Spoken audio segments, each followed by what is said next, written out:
భద్రారెడ్డి గారు నన్నెందుకు చూస్ చేశారో, ఫస్ట్ ఆఫ్ ఆల్ ఆయనకు ఆప్షన్ ఎలా చూస్ చేశారో చెప్పండి, ఎందుకు చూస్ చేశారో తర్వాత మాట్లాడదాం.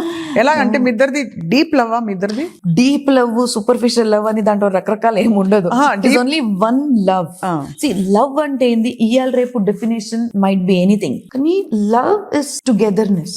నేను ఎట్లా ఉన్నా కూడా షీల్ సపోర్ట్ మీ, నేను ఏ పరిస్థితిలో ఉన్నా కూడా she'll be there by my side. ఎవ్వరు కూడా పర్ఫెక్ట్ ఉండరు, కానీ to accept the imperfectionism in other person is togetherness. ఇంకొక అంటే ద అదర్ పర్సన్ లో ఏమేం నెగటివ్ క్వాలిటీస్ ఉన్నాయి అవి తెలుసుకొని కూడా మీరు వాళ్ళ ఎంబడ ఉండడం ఇస్ టుగెదర్నెస్. మంచిగా ఉన్నప్పుడు ఎవరైనా ఉంటారు, మంచిగా ఉన్నప్పుడు ఎవరైనా ఉంటారు. ఎనిమీస్, శత్రువులు కూడా ఉంటారు. సో మరి భద్రారెడ్డి గారు మంచిగానే ఉన్నారు కదా? ఆయన చాలా మంచి ఆయన. He is a very simple, straight and very you know open minded person. మీరు ఆయన ఎలా చూసారు చెప్పండి? నేను ఆయనకు ఒక ఫ్రెండ్ గానే చూశాను.